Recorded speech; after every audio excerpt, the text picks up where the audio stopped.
এবার এই তরকারিটা ফুটে গেছে, এর মধ্যে দিয়ে দেবো কয়েক টুকরো পেঁয়াজ। বেশ হালকা পেঁয়াজ, হালকা হাফ বয়েল হবে, খেতে বেশ খুব ভালো লাগে, চিলি চিকেনের মতো।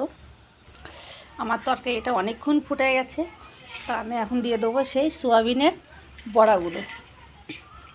তাই এটা দিয়ে বেশিক্ষণ ফোটানো যাবে না, সামান্য একটু টাইম ফোটাতে হবে, না হলে জিনিসগুলো গলে যাবে।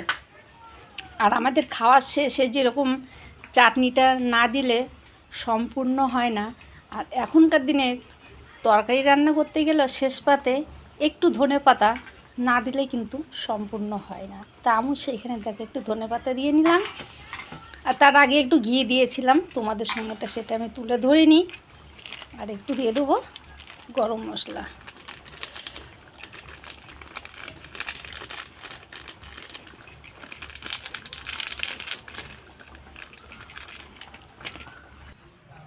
তো বন্ধুরা, আমার এই সোয়াবিনের রেসিপিটা কেমন লাগলো তোমাদের অবশ্যই কিন্তু আমাকে জানাবে, ঠিক আছে?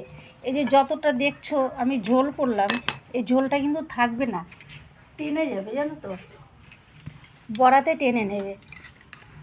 দেখো একটাও বড়া কিন্তু ভাঙেনি।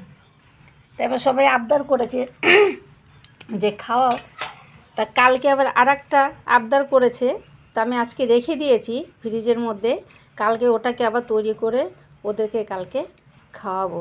কালকে রেসিপিটাও তোমাদের সঙ্গে শেয়ার করব। আর বৃহস্পতিবারের দিন একটা তোমাদের সারপ্রাইজ আছে।